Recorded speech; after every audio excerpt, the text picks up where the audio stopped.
mesej perjuangan, mesej politikal, siapa sangka boleh disampaikan dengan menggunakan baju. Ini yang kita nak bincangkan, political streetwear. Radical Loka, thank you untuk mereka yang telah subscribe kami punya YouTube, yang dah jadi followers kami. Ini adalah episod kami yang ketiga. Alhamdulillah, episod pertama dan kedua agak tinggi. Walaupun korang tengok tak berapa tinggi, tapi bagi kami tinggi juga. Tepuk lah. Terima kasih banyak. Disebabkan episod pertama dan kedua bagi kami sukses, jadi barulah kami mampu untuk menjemput apa ni orang kata panelis yang seterusnya. Alright. Okay. Tadi opening kita tadi kita cakap tentang political streetwear. Jadi hari ini aku bawa kawan aku. Okay, perkenalkan, nama dia adalah Ocha. Aku tak nak sebut belakang dia. Bunyi macam Cuba sebut. Ocha apa? Cuba sebut. Vokashni. Vozvisioning. Vokashni. Oh, macam mana kau dapat nama tu? Aku memandai cari perkataan Rusia. Nak bagi sedap, okey letak belakang. Daripada filem ke atau kau Google? Google. Dan kau rasa itu yang paling sesuai sekali? Maksud dia berhati baik. Okey, kita sambung. Okay, terima kasih kepada Ocha. Ocha ni, dia ni pun sama juga macam aku kak. Dia pun tak ada benda yang statik buat satu perkara, ada banyak-banyak benda. Yang aku tahu dia ni memang antara yang terlibat dengan local clothing, nama dia Organisasi Terlarang. Alright, kemudian nombor dua, dia pun adalah penerbit buku, Cukong Press. Dan nombor 3 sekarang ni dia ni pun musician juga, band punk. Band nama dia Ayam Hitam. Alright. So, tak tahu lepas ni dia nak buat apa pula. Aku painting sekarang. Oh, painting sekarang? I see. Nanti aku nak buat exhibition besar. Sekejap lagi aku cerita. Tapi kau dah kena ban dengan balai seni kan? Ya Kau nak buat? Ya tu tak payah cerita. Oh, dia jangan cerita? Okay, alright. Okay, kita bagi Ocha. Tadi aku dah cakap pasal 3 benda tadi. Mungkin Ocha boleh tambah lagi. Okay, Ocha, terima kasih datang kat kami punya studio Radical Loka. Kau rasa macam mana kita orang punya talk so far? Okay, episod 1 dan episod kedua. Cun lah, nice sebab jarang orang bincang benda-benda yang kita panggil subculture je. Benda-benda yang macam ni lah. So aku rasa sebab kalau tengok aku rajin scroll TikTok hari-hari, semua orang nak bincang pasal benda situasi semasa, cari duit macam mana. Sedangkan kalau kita tengok majoriti orang budak muda, remaja, selepas dia habis sekolah ke ataupun waktu dia sekolah, dia akan mengarah kepada sesetengah subculture. Tak kisahlah hip hop ke, dangdut ke, Current culture yang tengah popular sekarang. pop culture ke, punk culture ke. Benda macam tu jarang orang nak bincang, ketengahkan. Aku rasa bila Radical Loka buat benda macam ni, aku baca korang punya apa, macam tema korang lah, apa yang korang nak buat kan. So nice lah. Okay, satu kebanggaan untuk aku mendapat pujian daripada Ocha.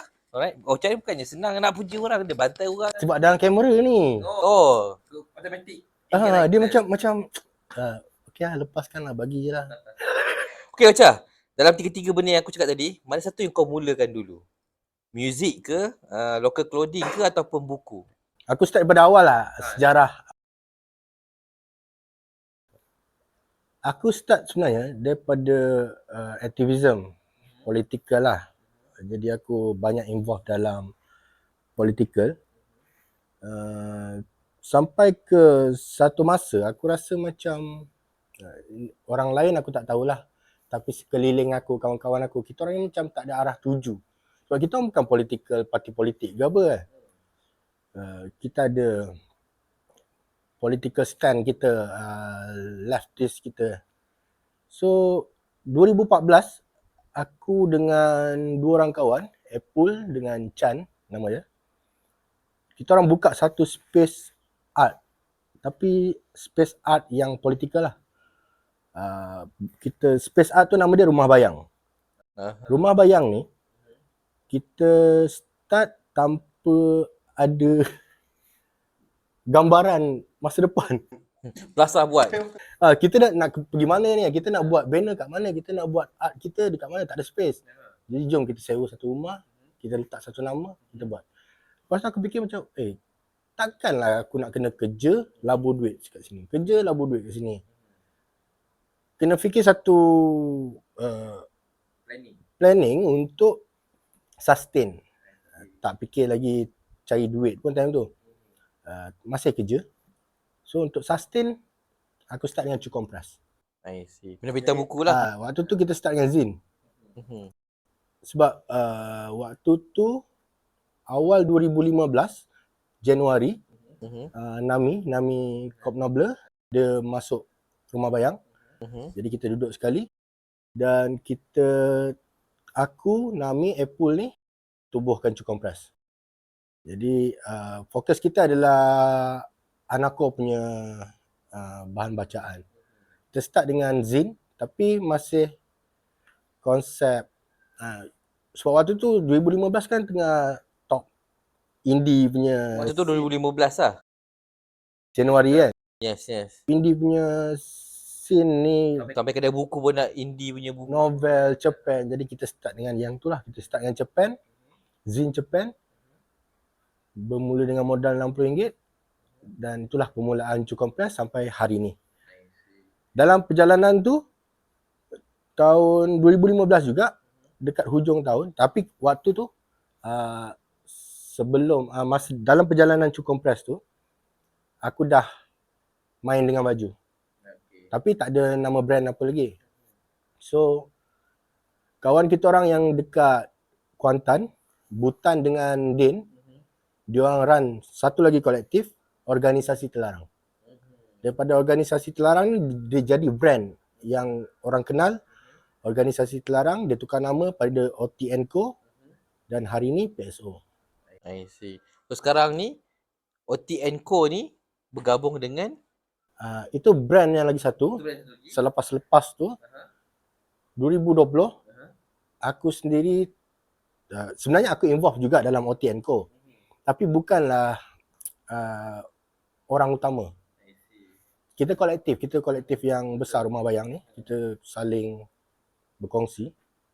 2020 aku tubuhkan satu lagi local brand nama Pang, P-A-A-N-G.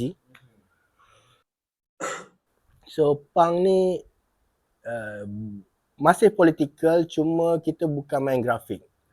Kita main quality. Beza dengan OTNCO waktu tu, dia cuma main grafik, design. 2000 tahun lepas, awal tahun, kita gabung. Jadi PXO, Pang X OT. Itu yang jadi PSO tu. Okay, alright. So itulah permulaan sedikit ceritalah tentang Ocha. 2015 kau dah buat cukong tu semua. Buku mana yang ataupun zin mana yang paling ke depan sekali waktu tu? Tahun 2015 The Black Book. Black Book. Sorry. Kita serius sangat sebab aku buat benda serius tu. Tak, cara kau cakap pun serius sebenarnya kan. So kau buat Black Book siapa tulis? Raja Otek. Itu kalau kau buka Wikipedia, history anarchism Malaysia ke macam tu lah tajuk dia. Ada satu mamat ni daripada mana? Tapi artikel tu aku dah pernah jumpa lah sebelum ni. Dia tulis artikel tu Black Book antara proper anarcho book pertama dalam Malaysia. Aku tak tahulah yang sebelum-sebelumnya ada. Tapi dalam dia punya research tu, itu yang dia tulis. Okay. So itu yang paling berjaya waktu tu. Alright. Okay, so Rumah Bayang. Aku kembali pada Rumah Bayang tu lah. Apa kejayaan ataupun benda besar yang Rumah Bayang yang korang dah buat? Ada gig besaran kat situ ke? Ataupun dah kena raid ke dengan polis kan? Itu kejayaan juga sebenarnya kan? Betul kan? Sepanjang sebenarnya kita orang pernah lah hampir-hampir. 2015 tu kita orang pernah hampir-hampir polis dah masuk, datang ketuk kan. Nak masuk, tapi kita orang dapat handle benda tu. Besok kita orang dah hilang daripada rumah tu. Memang betul-betul besok tu kita orang belah. Tu sebab apa polis masuk time tu? Alasan dia cari Ali Abdul Jalil. Ali Abdul Jalil? I see. Apa yang Ali Abdul Jalil dah lakukan? Dia itulah yang kes dia kritik raja tu kan. So waktu tu alasan dia nak cari Ali. Tapi kita orang tak ada kena-mengena dengan Ali. Kita orang artis, kita orang bukan penjahat. Yeah, so Korang tak peduli pada sistem pun sebenarnya waktu tu kan. So korang just nak buat apa. tapi kita tak peduli, tapi bukan takut. Aku tak suka kena tangkap, tak suka menyusahkan diri. Sebab aku tak buat apa-apa. So daripada nak meremeh-remeh ikut polis nak bagi keterangan ke apa ke, okey baik kita orang belah dulu. Betul-betul besok rumah tu clear. Satu malam punya kerja. Pindah. Memang dapat rumah. Tu kita orang pindah tu. So itu antara kejayaan. Itu kejayaan. Dan kejayaan lain dia, kita dapat create satu culture anako tu lah, kawan-kawan aku ni. Alright. Sekarang ni dekat Kelantan ada Uh-huh. Otiengko sendiri, kolektif. Ada kolektif naratif dekat Johor. Itu kita orang semua dalam satu payung rumah bayang sampai hari ni. Kolektif naratif Johor Redor lah. Okey, apa? Zain dari Johor. Okey. Kau sebenarnya fungsi rumah bayang kau buat untuk apa sebenarnya time tu? Memang untuk gig semata-mata ataupun tempat memang simpan barang ke apa ke? Art. Memang itu fokus daripada awal. Art house. Memang fokus daripada awal tempat kita nak buat art. Sebab aku nak buat art, benda art aku ni dekat rumah tak ngam. Rumah mak bapak aku tak ngam. Macam tu juga kawan-kawan lain ni. Jadi kita memang create rumah bayang supaya kita boleh letak spray can kita kat situ. Kita punya wet paste semua kita boleh pasang kat situ. Buat poster. Kemudian jemput orang datang lah tengok korang punya art semua. Tak. Rumah tu tertutup. Dia konsep dia memang Tertutup lah. tertutup. Kita punya barang kita punya buat. Sebab kita kawan-kawan aku ni fokus pada street art. Political street art. Kalau nak cakap street art macam graffiti tu semua kita tak lah. Kita lebih pada wet paste, stencil. Kejap, gambar-gambar ni ada lagi? Ada? Ada? Nanti kita akan paste sekali dekat video nanti. Alright. So, dekat mana tadi? Wet paste, stencil lah kita punya fokus. Political street art. Kita bukan buat street art yang lawa-lawa. Mungkin tak lawa, kita message. Yang penting adalah message lah. Alright. So itu yang pergi ke orang kata apa? Kepada baju lah pula kan. Alright. So dalam baju kat dalam organisasi terlarang tu ataupun punk ke PXO. atau sekarang ni PXO, message tu masih ke arah macam mana? Memang peli pada pemerintah ke ataupun apa kau punya message utama tu? Kita biasanya direct je. Paling latest kita punya baju fuck sex predator. I see. Kita straight je. Tapi yang penting political tu message dia adalah no racism, no fascism, non sexism. Itu fokus dia. Message dia straight. Sebab kita nak orang pakai baju baca faham. Dah. Mungkin itu budaya punk. Nak orang nampak, dengar, dah. Alright. Payah berkias-kias. Baju-baju ni cara macam mana korang keluarkan konten dia? Memang ada seorang yang akan design semua ke ataupun bincang dulu dan mempunyai satu matlamat yang sama, ideologi yang sama baru buat design ke ataupun bagaimana? Kita orang kolektif.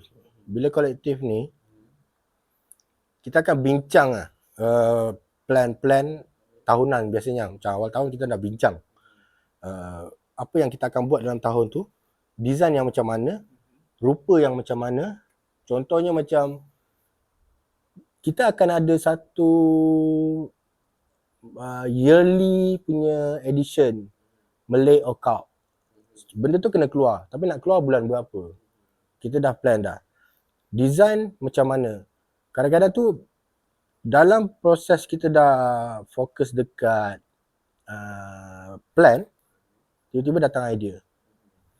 Siapa-siapa pun yang ada idea dalam kolektif, keluarkan dan kita bincang untuk create gambaran dan nak jual macam mana. Kadang-kadang isu semasa kita tak tahu. Tiba ada datang idea dengan isu semasa tu, terus buatlah desainnya kan. Okay, episod pertama, kedua, kita orang bincang lah tentang ada local clothing, kemudian ada campaign dia, ada event dia. Macam kau dengan kawan-kawan kau, apa event ataupun campaign yang terbesar yang korang pernah anjurkan? Kita orang buat DIY Fest lah sebelum ni. DIY Fest. So DIY Fest ni kita orang Tahun bila start buat? 2016. 2016. 2016 ni dia lebih pada gig punk. Tapi kita ada buat market kat bawah untuk orang-orang yang buat DIY, betul-betul buat DIY, jual. So kita nak memekarkan benda tu. Tahun seterusnya 2017 kita teruskan dekat Puchong. 2018 dekat Cyberjaya. 2019 dekat Damansara. Dengan Damansara tu kita collab dengan Vans. Oh, dengan Vans? Vans 2019 kat Damansara, Oasis Damansara. 2020 pandemik. So yang paling latest tahun lepas dekat Balai Seni Negara. Iaitu event yang kita orang buat. Paling besar lagi yang tu lah. Cuma yang dekat Balai Seni tu bukan kita orang.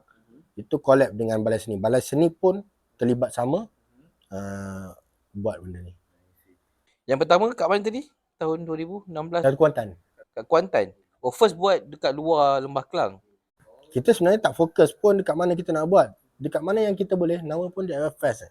Siapa yang, itu pun yang first DIY Fest tu, aku ni jenis main langgar je. Ilmu tak ada nanti dulu. Aku buat dulu. Buat dulu. Lepas tu aku gagal, aku belajar. Style aku macam tu. Cukong pun macam tu aku buat. Baju pun aku buat macam tu. So Kuantan tu, cerita dia,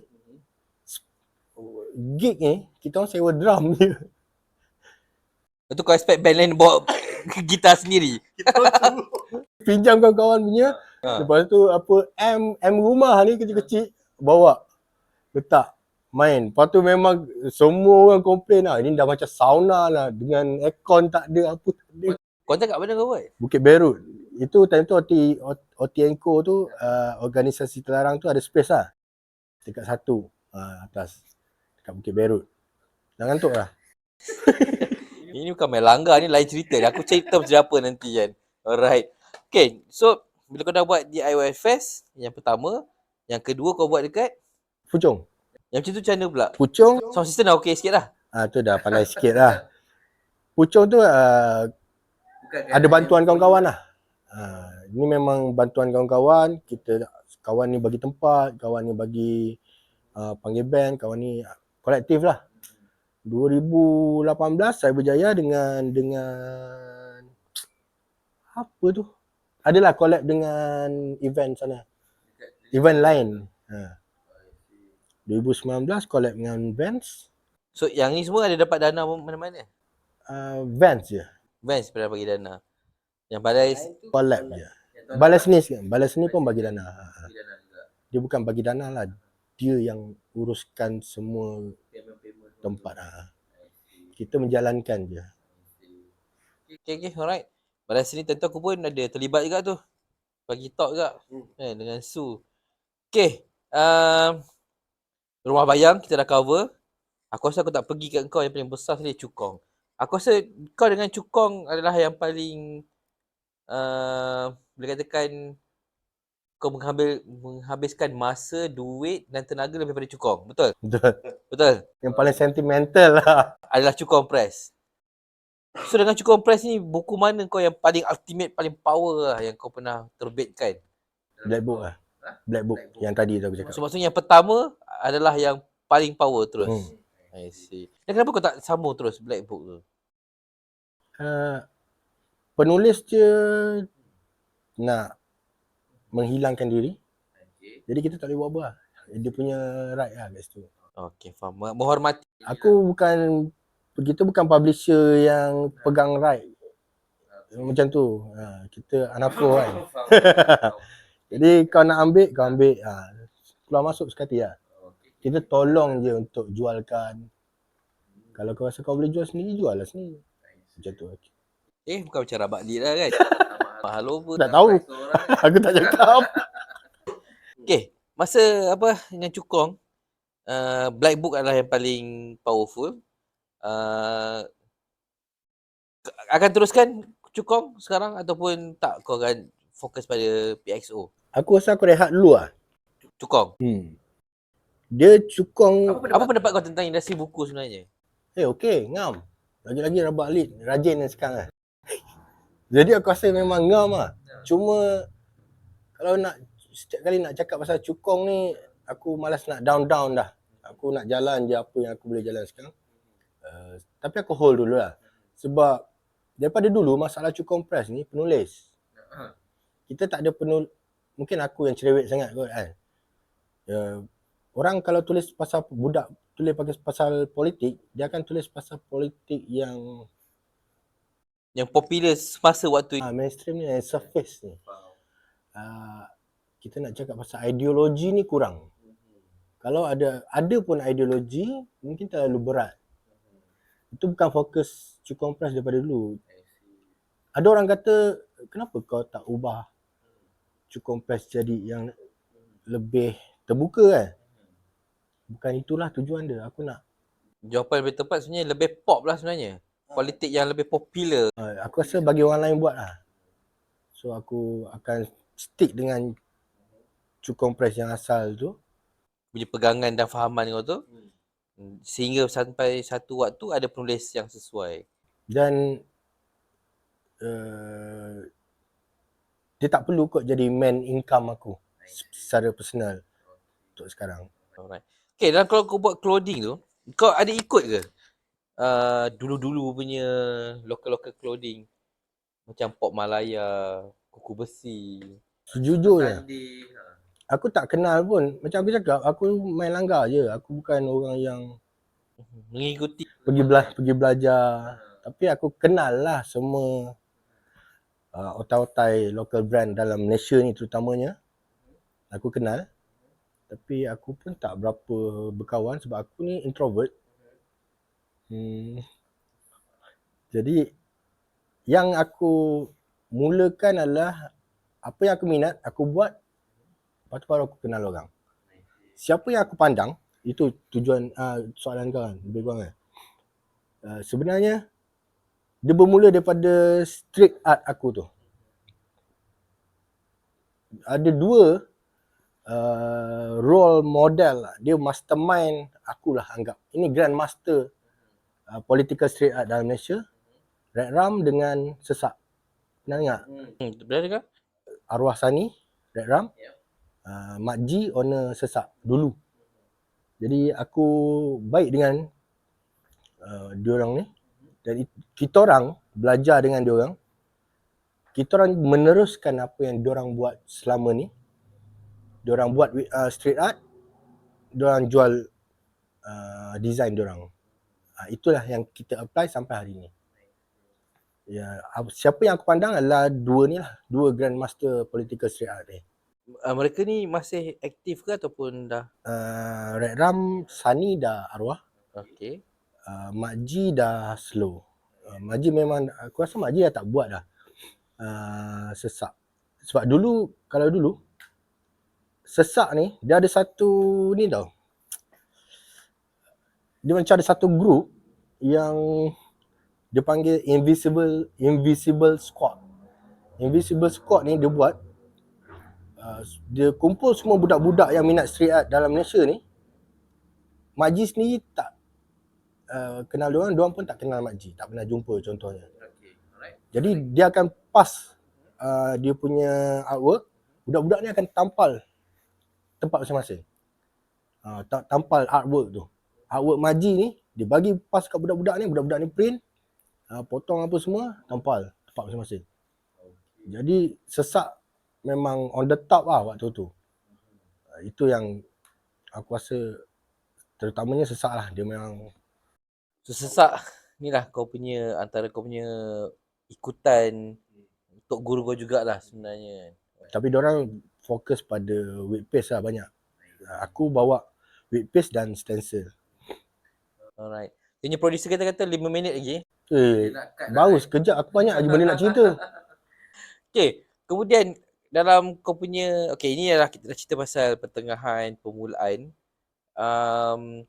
Dan sekarang kau dah buat dengan PXO semua. Apa planning untuk kau sustain terus? Kalau aku tengok, kita episod pertama, episod kedua kita bincang macam mana orang boleh naik, lompat tinggi, tu jatuh, senyap terus kan. Macam kau punya planning dengan PXO macam mana? Macam mana how untuk sustain berpanjangan? Untuk sustain aku rasa sekarang dah sustain. Untuk naik, aku dah tanya banyak orang lah. Pendapat orang. Ataupun aku suka join kelas-kelas marketing ni semua kan. Kau join kelas-kelas marketing? Aku suka. Aku suka dapat sijil. Aku kumpul sijil. Aku kumpul sijil. Lepas tu aku tanyalah diorang lah. Walaupun aku dah tahu, aku join juga lah, aku suka. Aku tanya diorang, macam mana saya nak boostkan lagi saya punya bisnes. Rata-rata orang cakap, awak punya business nature ni memerlukan masa. Dia pun tak ada jawapan. Sebab dia political, bukan semua orang terima. Tapi susahnya kau punya konten yang kau nak bawa ni. Kalau kita orang main media sosial pun, bukan semua orang terima lah. Kalau TikTok tu buat live ada 1-2 macam korang lah. Tak lah. Salah 1-2 betul lah. Kau tak nak cuba tarik Carol Aming pula join kau punya live. Tapi tak, orang susah nak terima political content macam ni. Kalau parti politik content mungkin senang. Yang memang ke arah untuk mengejar undi. Dia ada crowd dia yang besar. Ya, sebab kau punya fahaman politik kau pun adalah tidak selari dan sama dengan negara kita punya kerpatian kan. Alright. Itulah wujud kau punya band pula, Ayam Hitam. Ayam Hitam macam mana pula? Bila kau start tubuh? Ayam Hitam ni dia kerja marketing lah sebenarnya. Starting dia tu 2016. Aku dah buat cukup press, aku dah buat baju. Lepas tu macam mana aku nak market kan? Main band, pergi gig, bawa semua tu. Apa pengaruh muzik Ayam Hitam? Tak apa, producer kita mungkin tambahlah 20 minit kan. Aku tak sampai muzik dia lagi kan. Pengaruh muzik? Apa pengaruh muzik kau macam mana? Apa pengaruh muzik kau? Pengaruh muzik aku... Bukan Green Day aku tak ada spesifik lah sebenarnya. Aku dengar semua genre. Aku favourite aku dangdut. Reggae.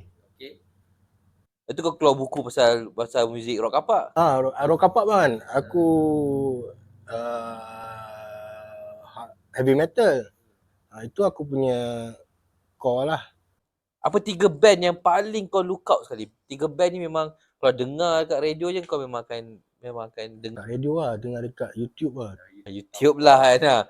Cross, Propagandi. Apa lagi nak pilih saya? Ayam Hitam. Band sendiri. Alright. So inilah kau punya, nak katakan pengaruh kau punya ni jugalah. Pengaruh. Tapi diorang tak bagi pengaruh pun kat aku. Sangat berbeza. Betul, aku buat lagu dia macam ni tau sebenarnya. Benda nak cerita memalukan lah. Aku ni contohlah aku dengar Tahu Cross kan. Main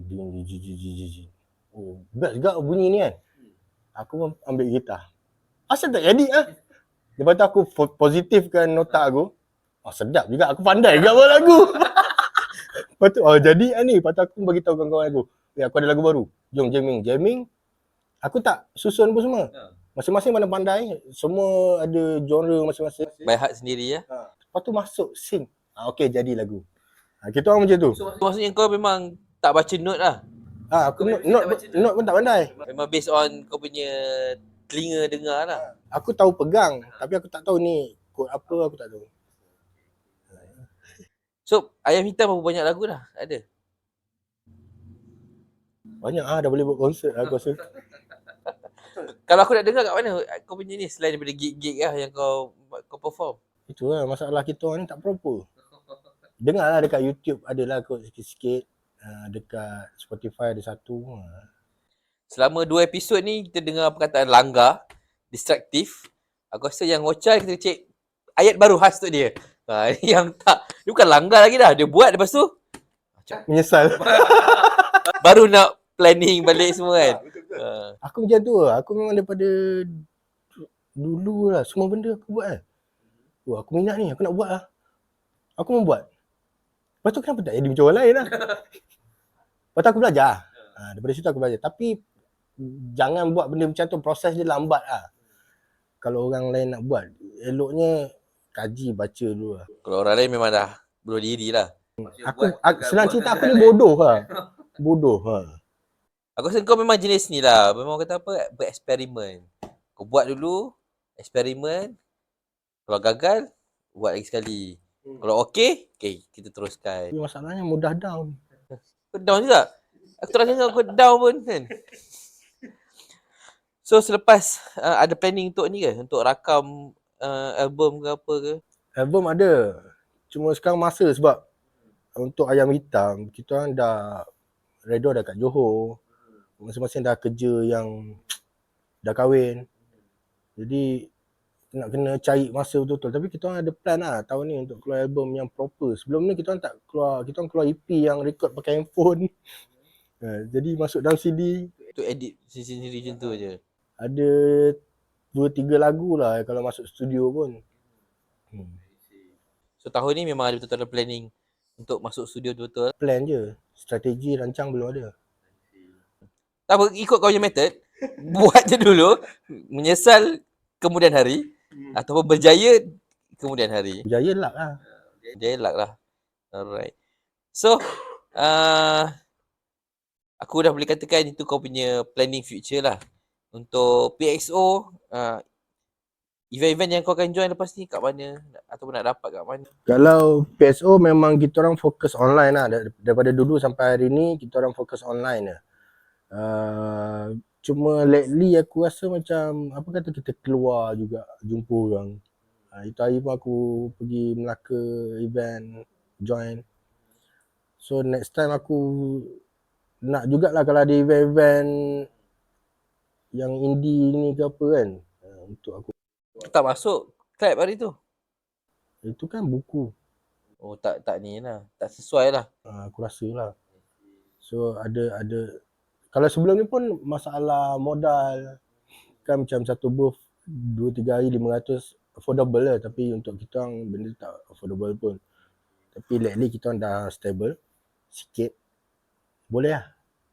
Mencari juga lah. Nanti bagi tahu lah Roger. Tapi kau beli lah baju aku banyak-banyak tu. Aku ada beli satu. Nah ni semua orang ni. Beli lah tu banyak-banyak. Bagi tahu. Beli kat Shopee. Kau Shopee nama PXO. PXO clothing. PXO official lah. Sudah. Kau sendiri punya Shopee pun kau lupa. Kalau letak link dekat bawah ni. Nanti keluar nanti. Dekat apa ni, dekat bawah. Alright. So itu adalah yang kau punya planning terbaru sekarang ni lah. Nak keluar jumpa orang. Jumpa orang. Cukup-cukup lah menyorok. Dah sekali polis pun dah tak kacau, dah tak cik kau dah kan. So dah boleh lah keluar. Okay. Alright, okay. Okay, aku ada apa-apa terlepas benda aku nak soal kau ke? Ataupun ada benda yang kau nak sembang panjang lagi? Banyak tapi masa mencemburui. Tak apa. Kita rehat kejap. Kita sambung kejap lagi nanti. Ada idea kita sambung, tak ada idea kita buat penutup nanti. Okay, alright. Alright, aku rasa itu adalah segala benda yang aku nak tahu pasal Ocha. Aku dah tanya dia buku, band, penerbitan, kemudian dia punya movement dia, dengan clothing dia, alright. Cuma dia tak tanya soalan kat aku pula. Tak apa. Alright. Kalau orang nak lebih tahu dengan apa yang kau buat, pergi ke mana Ocha? Kau ada website ke? Rasa kalau sekarang ni aku fokus cari dekat PXO lah, IG PXO. Nanti jumpalah. Apa-apa kau nak tanya ke, pasal street art ke, kalau kau nak ajak aku buat street art sama-sama, semua boleh. Ataupun ni Ocha Boss street art ni pun boleh. Kalau orang nak terbit buku pasal political, boleh? Kau masih buat lagi? Cari aku lah. Cari Yang tu pergi ke Cukong Press pula. Cukong Press. Personal aku lain, personal aku family. Kau dah hua-hua tu dah hilang lah. Ke arah family kan. Okay, alright. Okay. Sama juga kalau rasa macam Ocha yang apa yang aku soal siasat dia ni tak cukup, InsyaAllah kita akan panggil dia lagi sekali untuk sembang. Cuma mungkin bulan puasa ni kami slow sikit lah kan. Ini malam kita buat malam, bukan siang rakaman ni. Kalau ada lagi, kita akan panggil Ocha untuk bersembang lagi tentang lebih pada politikal tu. Mungkin ada satu part lah Ocha, kalau ada kita orang ada satu soalan tu nanti yang memang khas untuk politikal sahaja. Aku memang kalau aku suka bercakap tentang art political art lah. So kalau kau ada banyak benda kau nak komplain, nak tanya, nak suggest, kau komen banyak-banyak kat sini. Betul. Komen banyak-banyak. Aku rasa kan untuk the next in future kau kena keluarkan semua kau punya artwork kau dah ada. Kita kat sini kita soal one by one. Kan? Dan aku rasa itu lebih menarik tu nanti. Alright. Terima kasih banyak dan harap seperti episod pertama dan kedua, tolonglah follow kami pada yang belum follow. Komen, berikan pendapat. Kemudian benda ni terganggu sikit. Aku memang terpengaruh dengan filem Dune, cucuk kat telinga. Alright. Hidung ni. Oh, hidung, telinga. Okay. Tolong share sampai kepada kawan-kawan. Siapa yang baru tengok episod ni, tengok episod pertama yang kedua juga. Yang itu aku bersama dengan Zul Riot. Dulu dia buat dengan Pop Malaya. Kalau ada sesiapa yang korang rasa nak kita orang panggil untuk interview, pun boleh komen juga. Alright. So kita jumpa lagi. Terima kasih banyak Ocha. Alright. Dan harap kita akan panggil Ocha lagi sekali untuk episod yang akan datang. Terima kasih. Lebih serius. Oh, lebih serius.